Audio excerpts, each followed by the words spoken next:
The most expensive meal in corporate history wasn't a lavish steak dinner. It was a half-eaten jar of $18 honey. When Preston, my new boss, slid a photo of me making tea across the boardroom table, he thought he had the perfect excuse to fire me for theft and save a fortune in severance pay. He smirked as security escorted me out, convinced he was cutting costs. He didn't realize that by firing me, he had just legally revoked the company's license to open its own doors. He thought he was locking me out, but he was actually locking himself in. Before I tell you how a jar of honey cost them $50 million, let me know where you're watching from in the comments. And if you've ever been punished for doing your job too well, hit that subscribe button. You'll want to see exactly what happens when the ice starts to melt. My name is Renata Vance. For 12 years, I served as the Vice President of Operations for Sterling Cold Chain Logistics. My job was not simply about moving boxes from point A to point B. It was about maintaining a delicate, invisible equilibrium. I managed a fleet of 200 specialized refrigerated trucks carrying payloads that ranged from experimental cancer treatments to unstable viral samples. In my world, a fluctuation of 2 degrees Celsius isn't a weather change. It is a catastrophe that costs millions of dollars and potentially human lives. I was the architect of the company's entire compliance infrastructure, the person who memorized the FDA regulations so the board of directors didn't have to. I was efficient, I was invisible, and I was apparently worth less to the company than a jar of condiments. The boardroom on that Tuesday afternoon was colder than usual, though perhaps that was just my intuition warning me of what was to come. The air smelled of burnt coffee and that distinct, sharp scent of ozone that always seems to linger in corporate offices. Preston, the newly appointed Chief Operating Officer, sat at the head of the mahogany table. He was a man of 34 who wore tailored suits that cost more than my drivers made in a month, and he possessed the dangerous confidence of someone who had learned about logistics from a textbook rather than a loading dock. To his right sat Jillian, the HR director, a woman I had known for a decade, who was currently finding the grain of the wood table fascinatingly complex to avoid meeting my eyes. In the center of the table, sitting in the spot usually reserved for quarterly projection reports or urgent regulatory audits, was a small, hexagonal glass jar of Manuka honey. The lid was twisted off, and a plastic spoon rested beside it, a single golden drop pooling on the varnished wood. Preston didn't greet me. He didn't ask about the logistics hurdles we had cleared during the blizzard last week. Instead, he slid 3 glossy photographs across the table. They stopped perfectly within my reach. I looked down. They were high-resolution stills taken from the breakroom security camera. The timestamps in the corner marked them as 7:15 a.m., 3 days in a row. In each photo, I was wearing my blazer, holding a mug of Earl Grey tea, and adding a spoonful of honey from that exact jar. "We've been auditing the pantry expenses," Preston said, his voice smooth, carrying a tone of performative disappointment. "That honey, Renata, is classified as a client amenity. It is reserved exclusively for the VIP hospitality suite. It retails for $18.50 a jar. You have been observed misappropriating it for personal consumption on multiple occasions." I stared at him, waiting for the punchline. I assumed this was a preamble to a discussion about budget cuts or vendor consolidation. "Preston," I said, keeping my voice level, "that jar was a personal gift from the procurement director at Biogen. He handed it to me after we saved their insulin shipment last month. I left it in the break room because I thought the dispatch team might enjoy it with their coffee. The company has a strict no-gifts policy to prevent bribery, which you are aware of," Preston countered immediately, cutting me off with a practiced sharpness. "Technically, by accepting it, you violated the ethics code. By consuming it, you are stealing company property. We have documented unauthorized usage totaling approximately $4 in value." He leaned back, interlacing his fingers, the fluorescent lights reflected off his watch. "We are terminating your employment for cause, effective immediately. Gross misconduct involving theft allows us to bypass the standard notice period and, more importantly, the severance package outlined in your contract. You will surrender your badge, your laptop, and your company phone.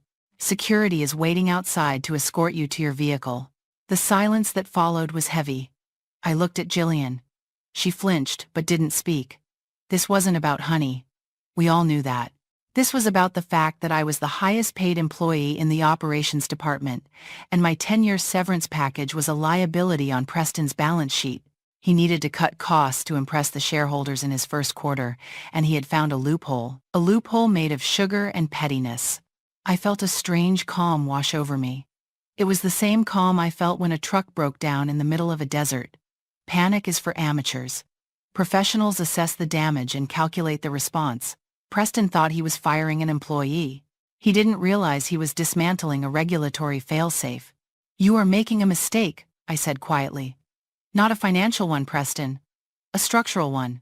Preston laughed, a short, dismissive sound. "I think we can manage the trucks without you, Renata. We have the routes, we have the software. You're just a manager. Procedures can be documented. People are replaceable." I stood up slowly. I didn't argue, I didn't scream. I didn't beg. I reached into my pocket, pulled out my encrypted keycard, and placed it on the table next to the honey. I placed my company phone on top of it. "As you wish," I said. Effective immediately. I walked out of the room, past the security guard who looked embarrassed to be there, and took the elevator down to the lobby. I didn't stop at my desk to collect my personal effects. I didn't say goodbye to my team. I walked straight out the double-glass doors and into the parking lot. The sun was shining, a stark contrast to the cold termination I had just endured. I got into my car, a sensible sedan I had paid off years ago, and sat in the driver's seat. I didn't turn on the engine. Instead, I pulled out my personal cell phone. I did not call a lawyer. Not yet. My first call was to the State Board of Pharmacy. In the world of pharmaceutical logistics, a warehouse cannot simply exist, it must be licensed. And under federal law, that license must be tied to a specific human being, a designated representative. This person must be fingerprinted, background checked, and certified by the state. They are personally, legally liable for every pill and vial that enters or leaves the facility. For Sterling Cold Chain Logistics, that person was me. My name was on the wall. My license was the foundation upon which the entire operation rested. I logged into the State Board's regulatory portal using my personal credentials. I navigated to the license status page. I selected the option for voluntary withdrawal of supervision. The form was simple. Reason for withdrawal, termination of employment. Effective date and time. Today, 1:45 p.m. There was a warning box at the bottom of the screen in bright red text. By submitting this form, you acknowledge that you are no longer the designated representative for this facility. Any continued exercise of control over the facility's inventory or security systems after this timestamp constitutes a felony violation of State Regulation 21 CFR. I wasn't doing this to be vindictive. I was doing it to protect myself. If I didn't remove my name, and Preston's incompetence caused a drug shipment to spoil or go missing next week, I would be the one facing an FDA investigation. I would be the one going to court. Preston had fired me, which meant he had fired the license. I pressed submit. A green confirmation banner appeared. Status updated. Inactive. Facility notice sent. I started my car and drove home. I stopped at a local market on the way and bought a jar of artisanal honey and a box of fresh tea. When I got home, I sat in my kitchen, the silence of the house feeling heavy and unfamiliar at this time of day. I made a cup of tea, added a generous spoon of honey, and waited. The first domino fell at 5:15 p.m. My personal phone rang. It was Gus, the fleet manager. Gus was a good man, a former long-haul trucker with grease permanently stained into his cuticles and a loyalty to the job that was rare these days. He sounded frantic. "Renata?" "Thank God," Gus said, his voice competing with the background noise of idling diesel engines. "We have a situation. The westbound fleet. The 4 trucks carrying the chemotherapy drugs to Chicago, they're stuck at the gate. The drivers are trying to initiate the departure sequence on their tablets, but the system is throwing back a critical error. It says unauthorized user, orphan mode. I tried to override it with my supervisor card, but the readers are dead." I took a sip of my tea. It was warm, soothing, and completely mine. "I'm sorry, Gus," I said gently. "I can't help you." What do you mean you can't help? Gus asked, panic rising in his voice. We have $3 million of biologics sitting on the tarmac. If we don't get the wheels moving in 20 minutes, we miss the cross-dock window. Just tell me the admin override code. I don't work there anymore, Gus, I said. Preston fired me this afternoon. Effective immediately. There was a long silence on the line, followed by a curse word whispered with profound horror. He did what? Why? Honey, I said simply. He fired me over a jar of honey. You have to be kidding me, Gus groaned. Renata, if you're not in the system, whose digital signature is authenticating the biometrics on the trailer locks? Nobody's, I answered.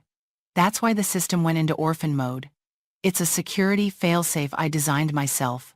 If the designated representative is removed from the state database without a handover protocol, the system assumes the facility has been compromised or abandoned. It locks everything down to prevent theft. The trucks won't start, the warehouse doors won't open, the inventory database is encrypted. Jesus, Gus breathed. How do I fix it? You don't, I said. I can't give you a code because I don't have one anymore. My clearance was revoked. If I try to access the system now, I would be committing a federal crime. I would be accessing a controlled substance facility without a license. I'm sorry, Gus. You need to talk to Preston. I hung up. I felt a pang of guilt for Gus and the drivers, but I pushed it down. This was not my mess. This was the cost of doing business with people who think expertise is an unnecessary expense. 10 minutes later, the calls from the office began. First from the IT desk, then from the warehouse supervisor. I ignored them all. Finally, at 6:30 p.m., a number I didn't recognize flashed on my screen. I let it ring twice before answering. This is Renata Vance. Renata, this is Preston. His voice was loud, distorted by the speakerphone, and laced with an anger that was trying very hard to sound like authority. Stop playing games. We have a technical glitch in the dispatch software. The fleet is grounded. IT says the root access is tied to your user profile. Give me the password. Hello, Preston, I said. I believe you have the wrong number. You fired Renata Vance, the employee. You are currently speaking to Renata Vance, a private citizen. Don't give me that attitude, Preston snapped. We have clients calling. We have drivers standing around on the clock. I need the administrative password to reset the designated representative field in the database. Give it to me now, or I will have legal draft a lawsuit for corporate sabotage. Preston, I said, my voice steady. There is no password. The system is hard-coded to the state licensing database. When you fired me, I was legally obligated to withdraw my name from the license.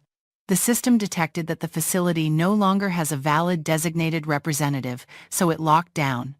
That is not sabotage, that is compliance. That is the system working exactly as it was designed to comply with the FDA regulations you apparently didn't bother to read. Then come back in and fix it, he demanded. I'll authorize a one-day consulting fee. Come in, sign the reactivation, get the trucks moving, and then we can discuss the terms of your departure. I can't do that, I said. I don't have a contract, and frankly, after being escorted out by security for theft, I don't feel safe returning to the premises. If you want to unlock the system, you need to appoint a new designated representative, have them fingerprinted, submit their application to the state board, and wait for the background check to clear. The state board usually processes expedited requests in 7 to 10 business days. 7 days? Preston's voice cracked. We have perishable inventory in those trucks. The thermal batteries are rated for 12 hours. Then I suggest you find some very long extension cords, I said. Goodbye, Preston. I hung up and blocked his number. I made myself a sandwich for dinner, but the evening was far from over. At 8 p.m., my doorbell rang. Through the peephole, I saw the flashing blue lights of a patrol car. A uniformed officer stood on my porch, looking tired. Preston had actually done it. He had called the police. I opened the door, holding my cup of tea. Ma'am, are you Renata Vance? The officer asked. I am, I replied. We received a call from a Mr. Preston regarding theft of intellectual property and an active cyber attack on Sterling Logistics, the officer said, reading from his notes. He claims you have remotely hacked their servers and are holding their inventory hostage. I invited the officer inside. I opened my personal laptop and pulled up 2 documents: the termination letter Jillian had signed and the confirmation email from the State Board of Pharmacy. "Officer," I said, "I was fired today. Here is the letter. As a result, I was legally required to remove my name from the company's operating license. Here is the confirmation.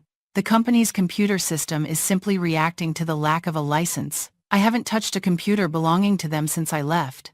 I haven't hacked anything. I simply resigned my liability." The officer read the documents. He looked at the termination letter, then at the federal regulations I had helpfully highlighted. He sighed, the long, weary sigh of a man realizing he was being used as a pawn in a corporate temper tantrum. "So," the officer said, "they fired the only person who had the keys to the car, and now they're mad that they can't drive the car?" "Essentially, yes," I said. "It's a civil matter, officer, a regulatory dispute, not a criminal one." "I see," he said. "I apologize for the disturbance, Miss Vance. I'll inform the complainant that this is not a police matter." He left, and I watched him drive away. I slept soundly that night. But the next morning, the real damage began. I woke up and checked the public tracking links, a habit I couldn't break. The status for every truck was red. Exception. Delayed. They hadn't moved. Around 10 a.m., I received a text from Jillian. "He's bringing in outside consultants. IT guys. They're going to try to brute force the locks." I felt a knot in my stomach. Brute forcing the locks was suicide. The smart locks on the containers were integrated into the environmental seal. If the system detected a physical intrusion without a digital handshake like drilling or cutting power, it triggered the Seal Integrity Breach Protocol. To prevent outside contaminants from being sucked into the sterile cargo area during a breach, the system is programmed to shut down the active ventilation fans. It seals the container hermetically. In a sealed metal box sitting in the sun, without ventilation, the heat builds up rapidly. I watched the data logs on my screen. The internal temperature of trailer, 402, carrying millions in cancer drugs, began to spike. 4 degrees, 8 degrees, 15 degrees. The consultants had tried to cut the lock. The system had reacted. The dashboard status changed from delayed to adulterated. That single word meant the end. The drugs were now toxic waste. $3 million. Destroyed in minutes because a man in a suit wanted to save $18 on honey. The rot had begun, and it was spreading faster than Preston could ever hope to contain it. The silence that filled my kitchen was not the empty, hollow silence of unemployment. It was the heavy, charged silence of a battlefield just before the artillery begins. I sat there, my hands wrapped around a warm mug of tea that I had brewed in my own home, using my own kettle, sweetened with honey that no one could accuse me of stealing. The frantic buzzing of my phone had finally ceased, replaced by a stillness that felt almost victorious. But then, a new sound cut through the quiet, a singular, polite chime from my cell phone. It wasn't the chaotic, panic-stricken ringtone assigned to Sterling Logistics. It was a standard, professional notification tone. I glanced at the screen. The number was unlisted, but the caller ID carried a digital signature that I recognized immediately from years of attending high-level industry conferences. It was Arthur Sterling's greatest rival, the CEO of Apex Logistics.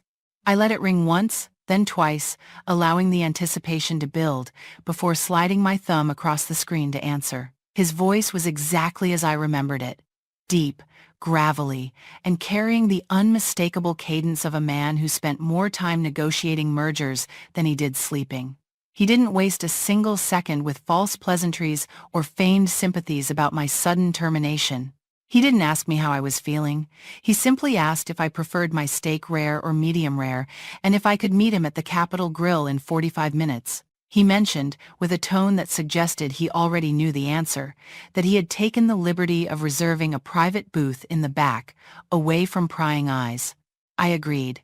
I went upstairs and changed out of my comfortable home clothes. I did not put on a business suit. That would have been a mistake. Putting on a suit would imply that I was a candidate looking for a job, a subordinate seeking approval. Instead, I chose smart casual attire, dark jeans, a silk blouse, and a blazer that looked expensive but relaxed. I was dressing not as a corporate soldier reporting for duty, but as a free agent, a mercenary general who had just become available on the open market. The drive to the restaurant was surreal. I passed the exit for the Sterling Logistics Distribution Center, and for a brief moment, I felt a phantom pull to turn the wheel, to go back and fix the mess I knew was unfolding. But I kept driving. That exit was closed to me now. When I arrived at the Capitol Grill, the humidity of the afternoon hit me, thick and heavy, but inside, the air was cool and smelled of aged beef and expensive red wine.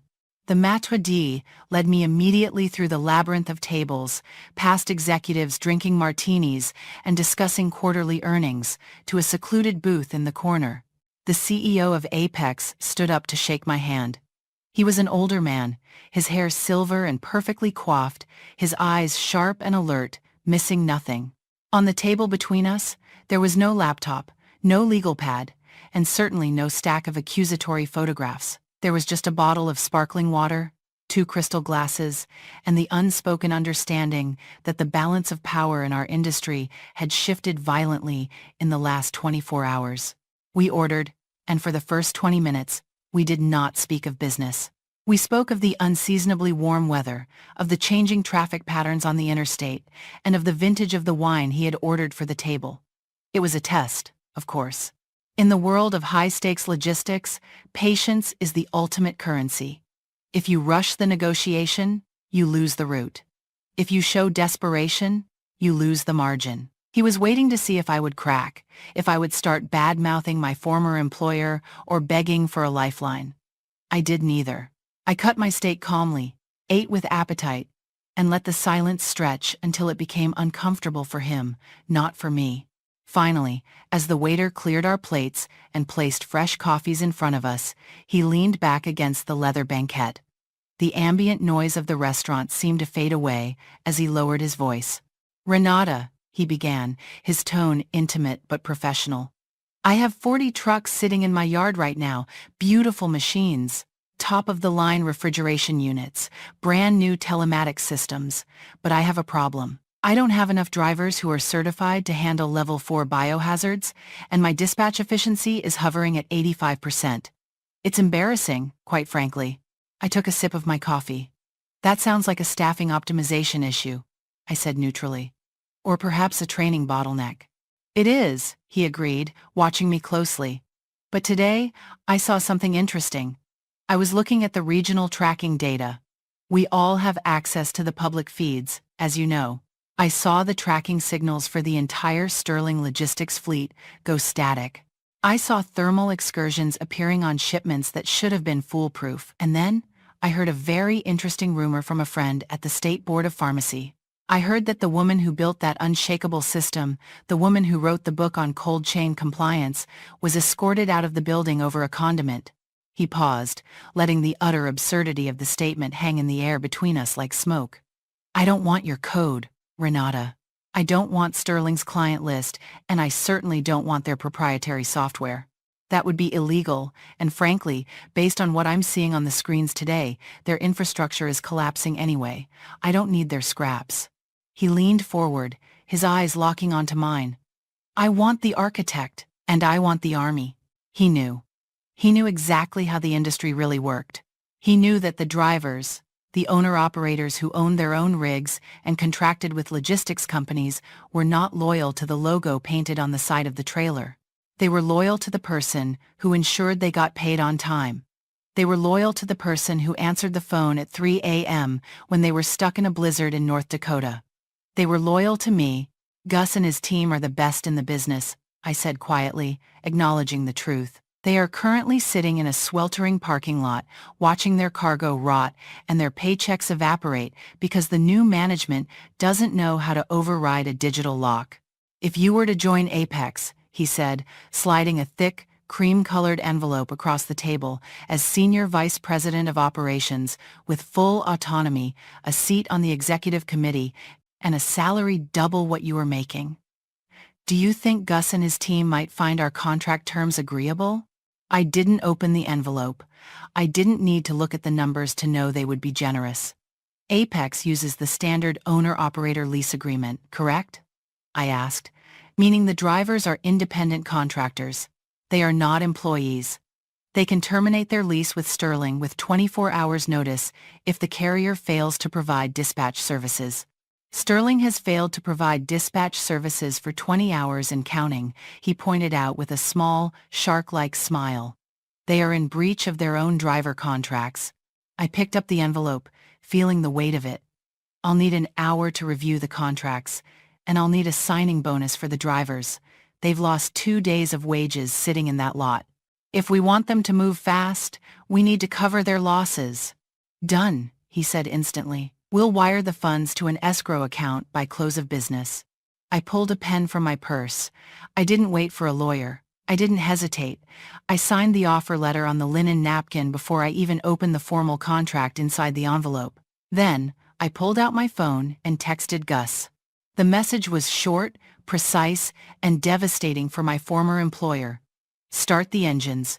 We have a new home. Apex. Gate 4. Bring everyone. The exodus that afternoon was not violent, but it was visually spectacular, a scene that would be described in supply chain textbooks for years to come. I drove to a vantage point on a public service road overlooking the Sterling Logistics Distribution Center. From up here, the facility looked like a toy set. The parking lot, usually a beehive of organized chaos and movement, was a graveyard of silent, white trailers. But then, movement began. It started with one engine, a puff of black smoke rising into the air, followed by another, and then another, until the roar of 40 massive diesel engines created a symphony of mechanical rebellion that shook the ground.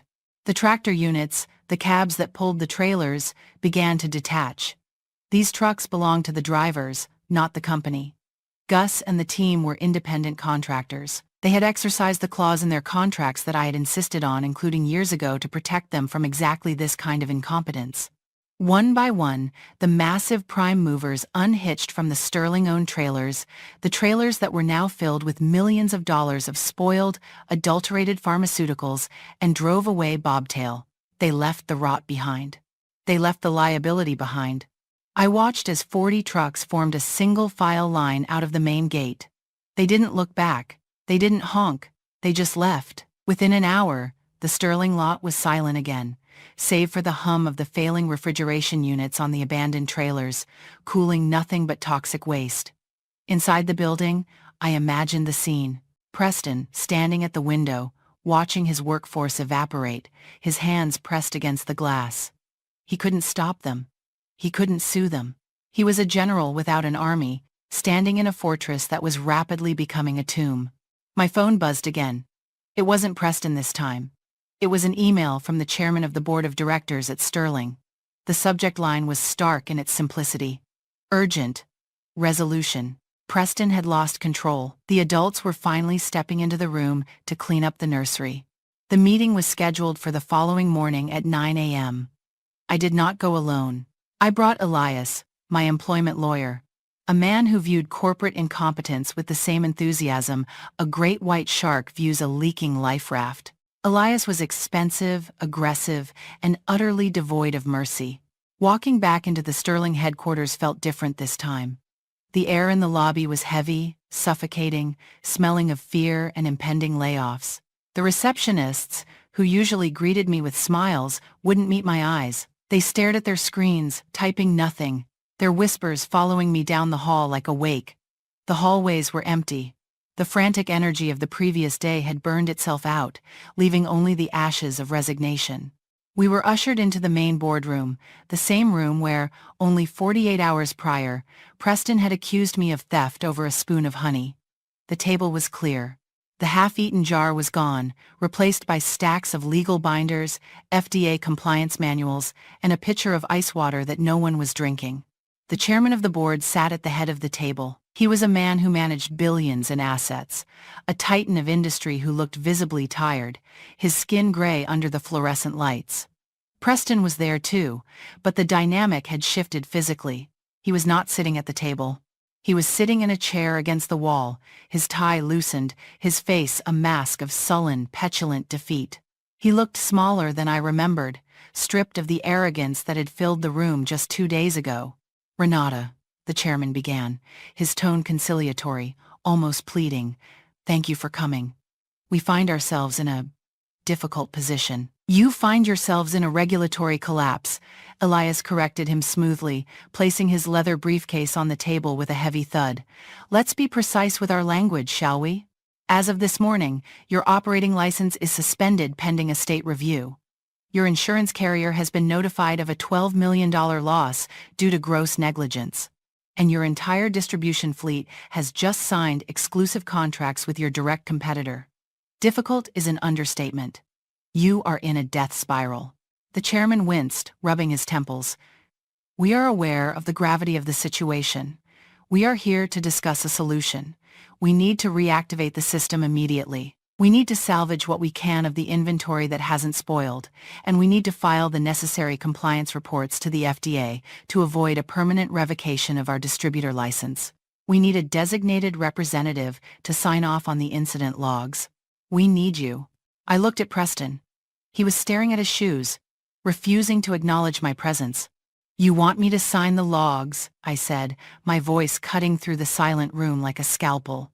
"You want me to retroactively take responsibility for the catastrophic failure that occurred after I was escorted off the premises by your security team. We want you to consult," the chairman said, leaning forward, "to help us navigate the cleanup. We are prepared to offer you a reinstatement of your previous role, with a 20% salary increase, and a significant signing bonus to cover the misunderstanding." "Misunderstanding," I repeated the word, tasting the bitterness of it. "You called the police on me, you accused me of cyber terrorism, you destroyed my professional reputation with our vendors. You treated me like a criminal because I ate honey that was given to me as a gift." "Preston acted prematurely," the chairman said, casting a cold, venomous glance at the man against the wall. "He was overzealous. He did not consult the board before taking action. I have already accepted a position with Apex Logistics," I announced. The room went dead silent. The air conditioning hummed loudly in the void. Preston's head snapped up, shock registering on his face for the first time. "I start on Monday," I continued. "I am not here to negotiate for my job. I am here to negotiate the terms of my silence and my assistance in closing out your compliance nightmare so you don't all go to prison for criminal negligence." Elias slid a single sheet of paper across the table. "Here are our terms. They are non-negotiable. First, a formal, written apology from the company, acknowledging that Renata Vance was terminated without cause and that all allegations of theft were baseless. This will be published in the Industry Trade Journal and sent to all current clients. Second, a lump sum payment equivalent to 2 years of salary, plus the full value of the 10-year severance package you attempted to steal from her. Third, Renata will spend 3 days, and only 3 days consulting to close out the FDA logs and officially transfer the designated representative status to a third-party auditor of her choosing." The chairman looked at the document.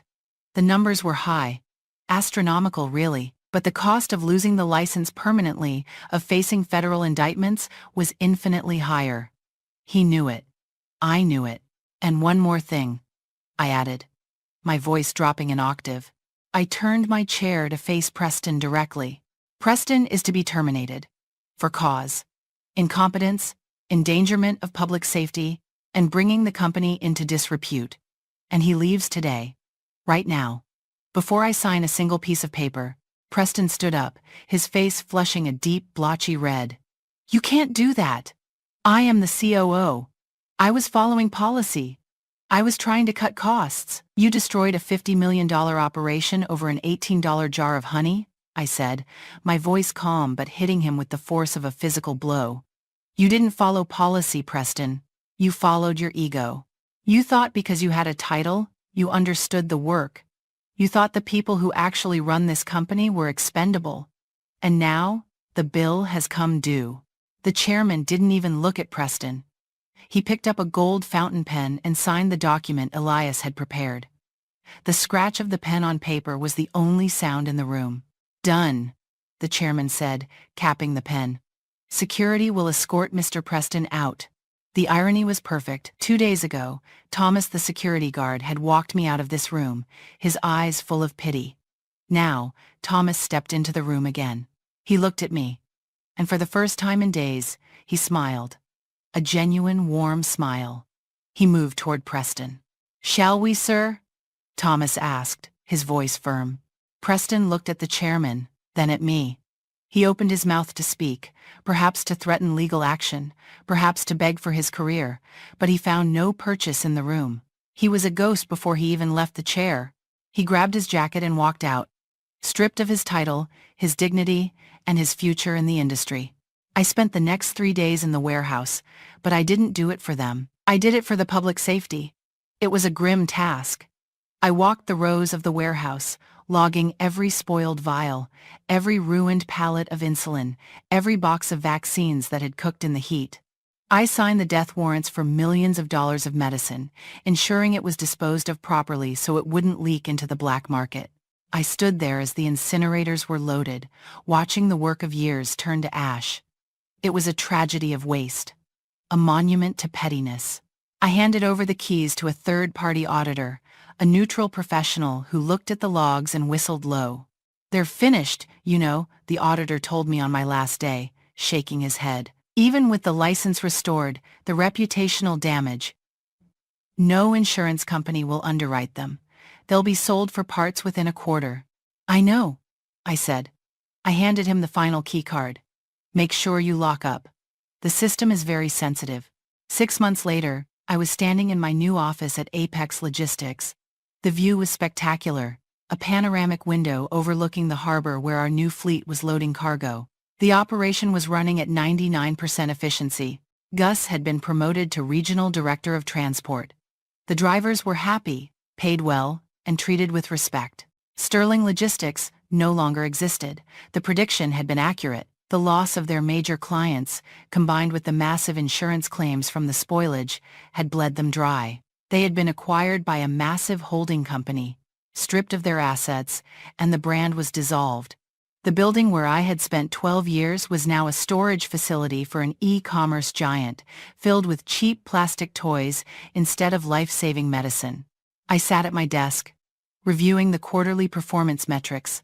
They were green across the board. My assistant knocked on the door and walked in, carrying a silver tray. "Tea, Renata?" she asked. "And I brought you something for the pantry. A client sent it over." She placed a jar on my desk.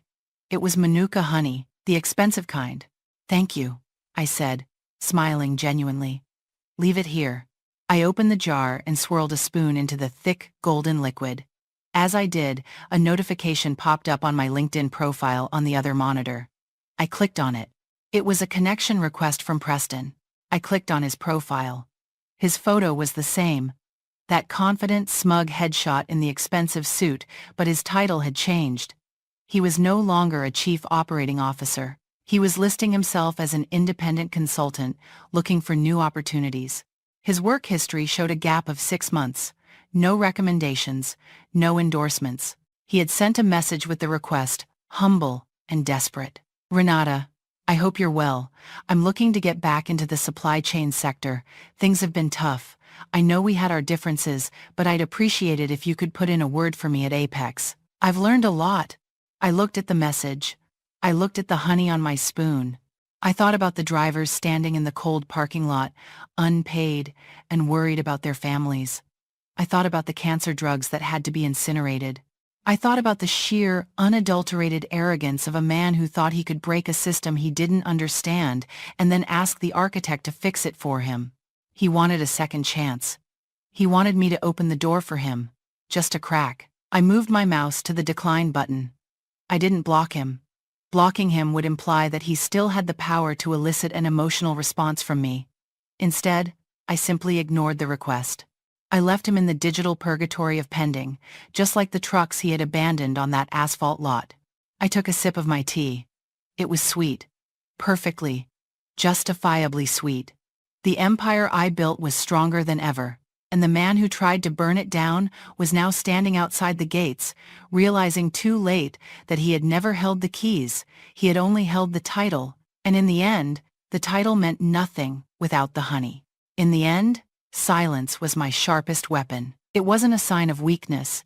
It was the precision required to execute a complex regulatory maneuver. Never let a title confuse you into thinking you hold the actual power. True value resides in competence, in the knowledge that cannot be digitized or easily replaced. If you've ever found yourself quietly walking away from a place that took your work for granted, thinking your absence would be their undoing, know this: you are not alone. You were simply too valuable to stay. If this story spoke to you, like, comment, and share it with someone who's still finding their own voice in the noise of the office.